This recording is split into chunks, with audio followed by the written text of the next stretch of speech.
everybody, welcome back to another episode of Debt Collection 101 here on Our Bite You.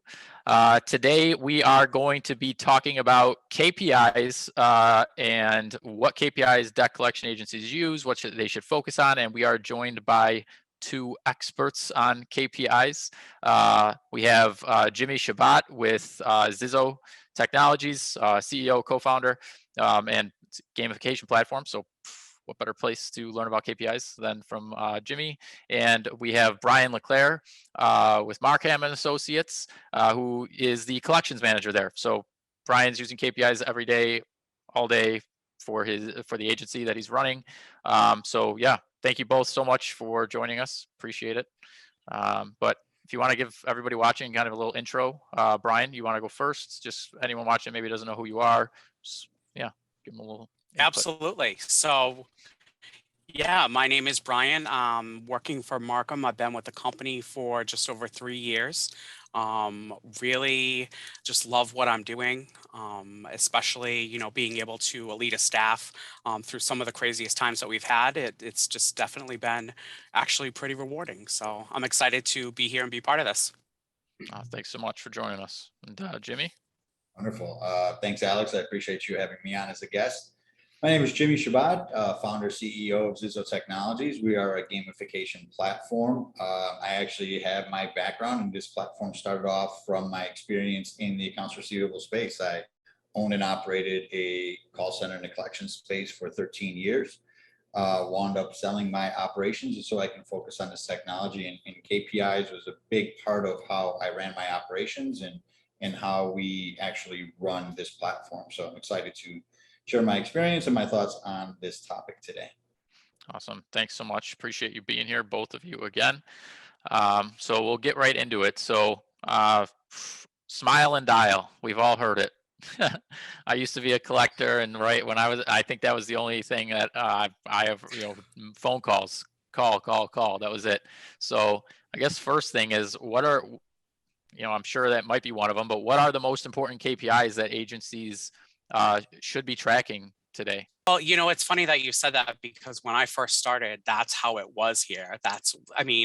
Every day we have our huddle, and the ending was literally like the all hands in, smile and dial. Yeah, let's go. And it was important. And that's when people were actually answering their phones before we started going through this crazy situation.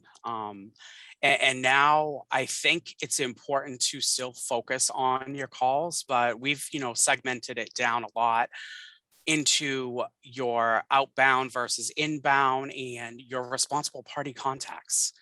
That's, super important. So we can have a collector here that's, making 500 calls a day, but they're literally leaving 475 voicemails.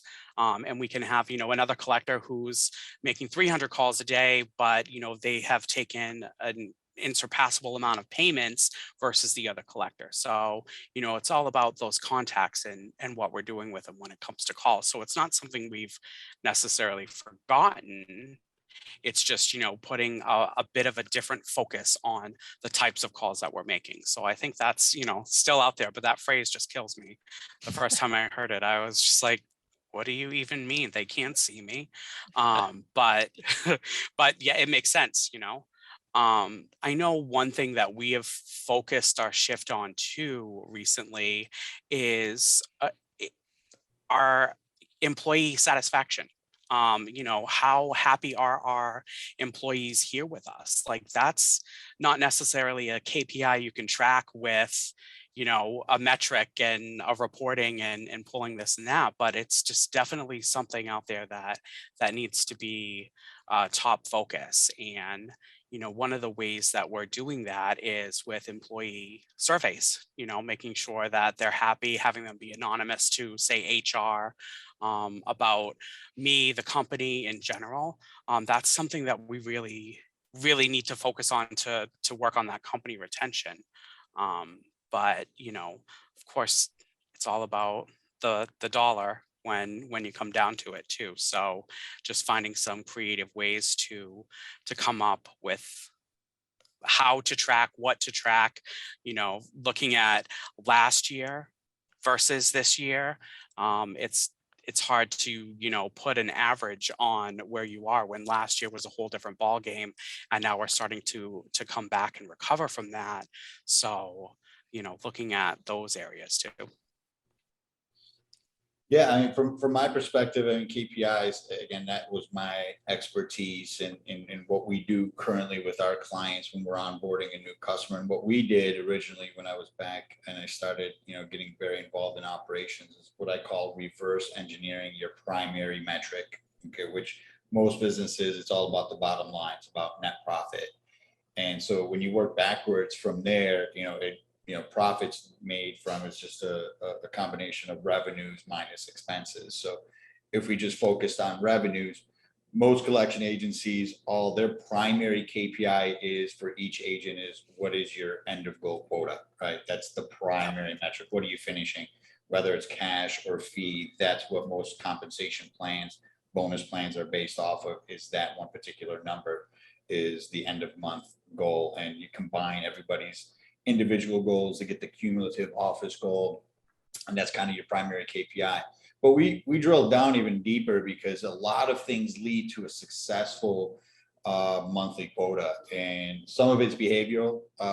It's surprisingly nowadays attendance is an important metric, and it's not just about showing up to work, but it's showing up on time, working your hours, and those become important KPIs and things that you can actually gamify. And we can talk about gamification later, but outside of attendance, you have your phone calls, like you said, you can't make right party contact or responsible party contact, Brian, as you mentioned, without actually dialing the phone. So the number of phone calls, the number of right party contacts, and then we break it down by actually deals closed or talk off. So everybody kind of calls it different names, but the number of deals closed is important, and the value of those deals is also important.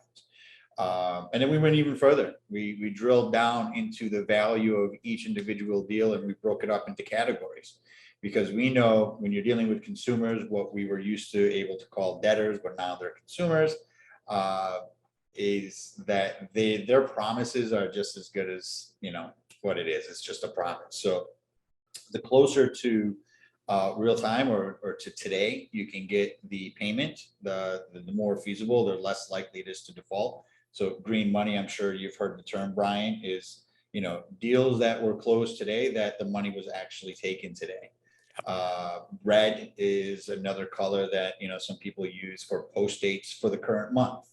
And so as you're taking a deal, the closer you can get it to today. So green being today, red being post dates for the current month, and then you have post dates for the next month, and then you have all future. So those can all be different KPIs. Inbound, outbound calls, as Brian was saying, right party contacts is another, number of talk offs is another, and then you can get really complex where you combine multiple metrics like right party contacts and deals closed and get a close rate, right? That can be a KPI. But I think one of your next questions, Alex, is going to be about how you collect that data to actually get those metrics. So I'm not going to jump into that now, but it's important. If you're able to collect that data, you can get very sophisticated with your metrics. And I think one of the more important things is transparency into those metrics, which is another one of your questions. So again, you can get really, really robust. I think you got to narrow it down to some of your key metrics. That's why they call them key performance indicators. But you can collect hundreds of different performance indicators and just focus it on what's important for your operation and your model. Yeah, I'm already overwhelmed by all the KPIs that we're tracking in this call. So there's a lot, right? You could track everything. I mean, so I guess, and it's important, of course, to track it. You have to track it so you can look at it and do stuff with it. So how some agencies, this sounds overwhelming too. So what are the methods for tracking these KPIs? So we use quite a few different methods with facts and reporting. We're able to go in and we've built some automated reports that come through. So we get to use those. Also with our dialer, there's all of the reporting there that's automated. So it's a lot of different reports that we put together and we'll combine them into one larger report. Again, having that process all automated makes it easy for us to be able to track so many different things, whereas sometimes you need to focus on, what if it's calls that your KPI really needs a boost in, like you can go ahead and filter that out. So I think that the automated tracking is super helpful and it involves less of our time and effort. So that's where we tend to rely on that pretty heavily. Okay.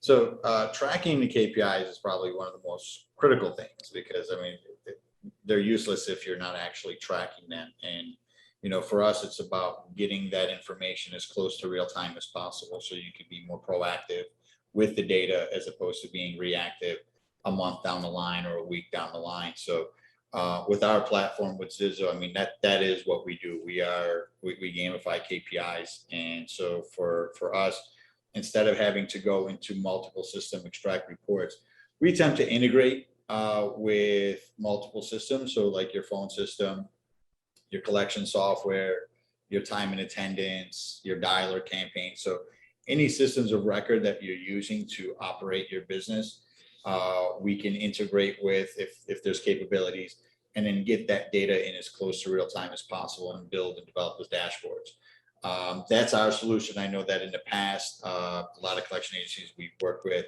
they're actually manually pulling the reports and putting them into spreadsheets and then having to build different formulas and lookup tables to try to centralize most of that data into one spreadsheet. But I think it's important that you can get that data or have access to that data as close to real time as possible. So again, you can make knowledgeable decisions based on that. But yeah, tracking it is probably one of the more difficult challenges in making KPIs part of your operational management strategy. Yeah, so having access to the reporting and seeing it, right, is super important so you can make decisions based on it. Now, are you a little input, I guess you're curious, like keeping that the KPIs, is that something that you're showing everybody in the company? Is it private to the individual collector? How often are you sharing it? Is it up on a big display on their collections floor for everybody to see, like a leaderboard?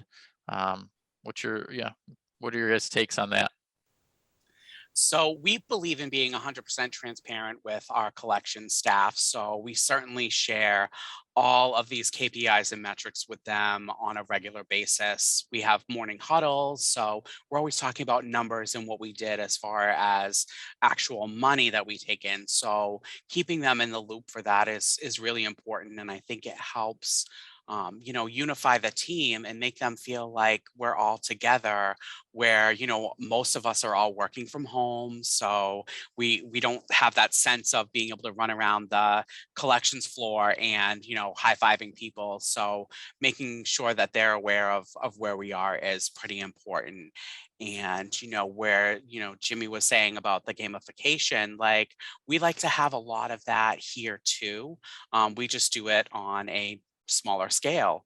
Yeah, I agree with Brian. I think transparency was one of the first keys to developing a culture of accountability in my operation. I think in order for people to know where they stand and not just relative to their peers, but also, having and stating a level of expectation. So, again, I hate to continue referring back to ZiZo, but I think it's important because it's very relevant to this conversation, is, setting expectations, and, your expectations need to be very objective based on what we do as experience levels. So as people come in, they start off as a rookie and then they can accelerate through the program and gain experience points by, completing challenges and things of that nature. But every individual should have an expectation each and every day and they should see where they are relative to those expectations. That's why I think it's important to get that data as close to real time as possible, because you're being proactive in your approach. And if you give that tool set to your users, your managers don't actually have to go and manage individuals on a day-to-day basis. They're seeing it themselves. They know what's expected. They know where they are. They know what they have to do to reach their expectations on a daily basis, weekly basis, monthly basis. And you can make it more interactive by adding the contests and the tournaments. And again, like Brian said, try to keep and maintain a positive atmosphere. So not every contest has to be a duel, where you're competing against each other. Collaborative contests were some of the most successful contests we've run, where everybody's working together towards a common goal. But yeah, access to that data, transparency into that data, and you can keep some things somewhat exclusive to the individuals, but I think the leaderboards were a really, really effective way, because nobody wants to be at the bottom of that leaderboard. So, they'll work hard to at least be second from the bottom if they are at the bottom. But everybody wants to be at the top. So I think it's an effective tool to share that data. Yeah, I mean, I used to look forward to getting we didn't have any wall boards or anything, but we'd get a sheet, weekly or something. And I look forward to seeing that. I mean, the competitiveness, and there's that natural competitiveness most people have, there's always that competitiveness, I feel like, in a collections floor. But I mean, I know you mentioned some types of things, but could you give some maybe specific examples of how do you bring that competitiveness out and use it to your advantage in this scenario? I mean, gamification, of course, right, Jimmy? So you can touch on this, and then Brian, if you don't mind giving us some, how you guys are kind of doing stuff. I'm sure you're doing stuff like that internally now. Yeah, the important thing is access to data. Yeah. So once you have that data in one centralized place, and again, that's our number one focus when we're onboarding a new customer, is being able to get access to that data as close to real time, putting it into our data warehouse. And then once we have that data, we can do anything we want with it. And some of the things that we talked about is, again, setting levels of expectations. People could earn experience points by completing their daily challenges. We're able to track career statistics across every single KPI. So and then we map a career with milestones and then reward milestones. That's one thing. A lot of companies, it's very difficult to do because you're getting into different systems and you have to calculate it and add it all up. So it's a full-time job to try to do that. But once we have it in our system, we can do that automatically. But mapping a career or rewarding milestones outside of time, most people reward time. Like, hey, you've been with us for 3 months, for 1 year, for 5 years, and you're just rewarding time. But I think we're losing opportunities to be able to reward performance milestones across all metrics. Like, for example, hey, you've made your first 1,000 phone calls. Great. Let's recognize and reward that. Hey, you've made 10,000 phone calls. You've made 100,000 phone calls, or closed, 500 deals or 1,000 deals. These are all, opportunities for celebrating, recognizing, and rewarding. So again, once you have all those, and then of course we talked about contests, different sort of contests and tournaments. Those could have counterproductive effects as well. And so, we've been able to, one of those is you got the same top performance winners, same top performers winning all of the contests, and it really discourages anybody else from participating. With our system, we're able to handicap it, so that way it levels the playing field, or you're able to segregate different experience levels and create separate contests for those. But I think if you spend some time on making work fun, and Brian, you talked earlier about how important it is to engage your staff and make sure that they're happy. This is one way to do so, by building a healthy, engaging, competitive place, because it's what they do on a day-to-day basis. You can get burnt out doing very quickly. So you've got to make it fun. You've got to make it engaging. One of the most successful campaigns that we just ran was a month-long Survivor campaign. And much like the actual game show, we had different competitions and challenges where they had to compete with calls and, payments and paid in fulls and payment plans. And it was the whole company that was involved. So we kept IT and AR in, and it was really exciting because even them competing in challenges that we use more mental versus, being on the phone and collecting, they felt part of that team, and everybody got to vote everyone off. And, there was at the end one winner. So it was really awesome to bring everyone together. And we try to do a lot of campaigns that are like that it's not necessarily competing versus, but everybody is competing together. I mean, we did a big March Madness campaign, and that was fun too. And we like to pair people together and really build the team spirit there. Whereas if we have one collector that's not on top of the board, but they want to be, we'll pair them with the person who's on top, and they work together and they collaborate. And a lot of that team bonding just works right in with metrics and pushing them to just do what they like to do, and that's collect money and be successful, but we're doing it as a team. A lot of times when you use all these KPIs are great, you're measuring these KPIs. I think some people correlate that with micromanagement, right? Like, did you make your calls today every day, right? Did you make them? Did you make them? Did you make them? So how often should you evaluate your team and your operations and everything like that, kind of based on the KPIs and on your KPI performance? Yeah, I'll take this one first. So I think, again, as I stated earlier, transparency was one of the key components of building a new culture, a culture of accountability. And I think micromanagement is the right term. And I like to use the term, micromanagement without the micromanaging. When you have those metrics accessible and available for every user to see, let them micromanage themselves. I mean, you don't have to stand over their shoulders and point it out to them. They see it. As long as everybody has, access to that data and sees that data in a real time, in as close to real time as possible, I think they're going to do your job for you as a manager. And so I think doing weekly reviews. So again, you don't want to be reactive.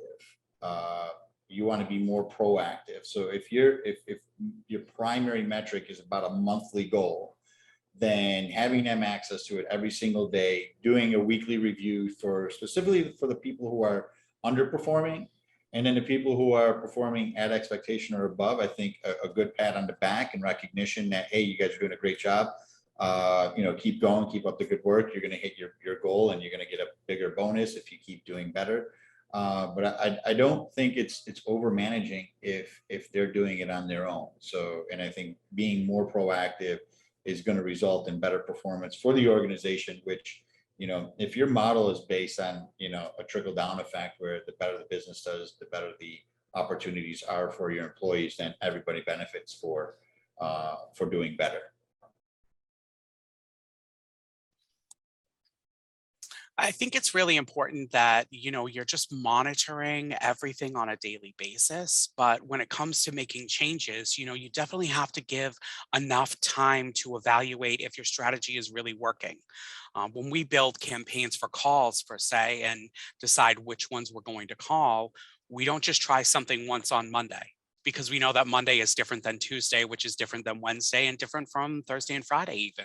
So giving it a few weeks to really evaluate and see, you also have to take in mind how long we're tracking this, what we're trying to compare it against, where last year was a different strategy that we were all trying to put in place versus what we did 3 years ago that might have been successful. So I think the most important thing is just giving it enough time. And that really is a personal choice for you. But we usually give it 3 weeks so that we can, it's like making a line. You can't just make one line with 2 dots. You have to have that third dot in to see if it's an actual line. So having that to really evaluate and compare with is where we like to keep it around 3 weeks. Yeah, for sure. But well, thanks. That's my last question on KPIs for the both of you. I appreciate you guys taking the time to answer these. Everybody watching, hopefully you guys learned some stuff on KPIs, and maybe you can implement some of this into your agency. We will share Jimmy and Brian's contact information. I'm sure both of them would be more than happy to talk a little bit more about this topic if you're curious. But Jimmy, Brian, thanks for joining us. taking some time out of your day to talk about KPIs with us. Absolutely. Thank you, Alex. Yeah, no problem. And again, thank you for having us.